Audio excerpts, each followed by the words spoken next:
Christ vint sur la terre vêtir notre humanité, afin de manifester ce qu'était la pensée de Dieu en ce qui concerne l'homme. En la personne de Christ, Dieu eut un homme qui répondit en tout point à ce qu'il avait désiré. Dans tout ce que nous disons de Christ comme homme, nous n'enlevons naturellement rien à sa divinité, à laquelle nous croyons sans aucune réserve. Christ est Dieu. Si nous laissons ce côté-là de sa personne pour le moment, c'est que nous nous occupons de son humanité. Il convenait qu'il fût en tant qu'homme tenté et éprouvé jusqu'à l'extrême, et que sa fidélité, son obéissance et sa consécration connussent le feu de tous les creusets possibles. Telle est une des principales raisons pour lesquelles il vint passer quelques années sur la terre. L'offrande décrite dans Lévitique 2 représente en type, comme chacun sait, Jésus-Christ dans son humanité. Cette offrande était préparée par le feu de 3 façons différentes. Au four à la poêle, ou en casserole, et sur le gris. Le four réveille l'idée de la souffrance secrète. C'est l'épreuve de celui qui passe par le feu sans que personne ne voie rien.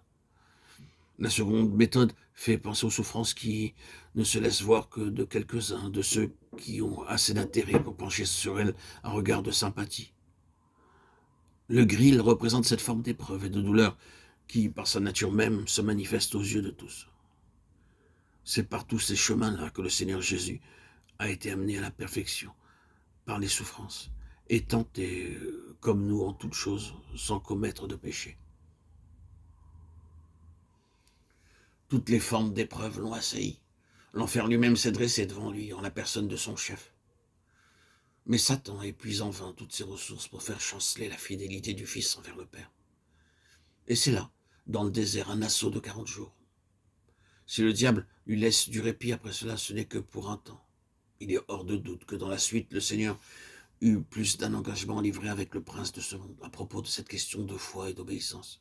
Engagement secret qui nous rappelle constamment l'offrande préparée au four qui subit les ardeurs du feu à l'abri de tous les regards.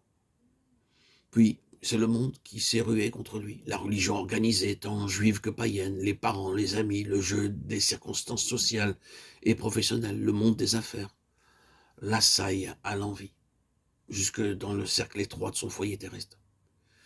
Il n'est pas jusqu'à la chère et pieuse mère qui ne contribue à mettre à l'épreuve ses relations avec son Père céleste. Enfin, c'est l'heure terrible où le ciel lui-même, pour finir, dresse devant lui l'épreuve suprême. Il faut qu'il soit abandonné de son Père. Son cœur en sera brisé, mais ce sera pour lui l'occasion du triomphe.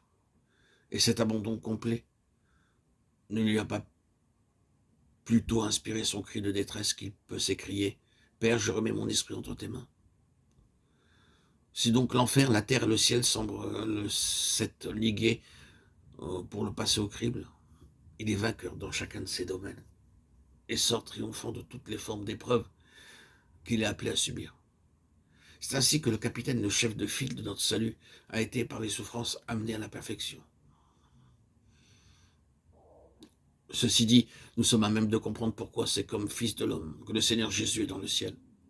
C'est le fils de l'homme, en effet, qu'Étienne voit debout à la droite de Dieu. C'est Jésus de Nazareth qui parle et apparaît à Saül de Tarse. C'est de Jésus, nom qui désigne toujours le côté humain de sa personne, que l'apôtre dit. Nous le voyons couronné de gloire et d'honneur, et sur lequel nous sommes invités à fixer nos regards. C'est quelqu'un de semblable à un fils d'homme, enfin, qui apparaît à plusieurs reprises dans le livre de l'Apocalypse. La grande vérité qui ressort de ces faits, c'est qu'à la droite de Dieu se trouve en la personne de son Fils un homme qui satisfait à tout point ses desiderata concernant l'homme. Dieu a en sa présence, à la place d'honneur et d'autorité, à la droite un homme qui est pour lui un sujet d'absolue satisfaction et qui répond en tout point à l'idée que de tout temps, il s'était fait de lui. Il y a maintenant la présence de Dieu, une humanité avec laquelle Dieu peut jouir de la plus parfaite communion. Or, c'est là tout le fondement du christianisme, pourvu qu'on ne perde pas de vue ce que la croix signifie comme contribution à ce résultat. La présence de Christ à la droite de Dieu représente un événement de première importance avec lequel tous les intérêts de Dieu ont partie liés.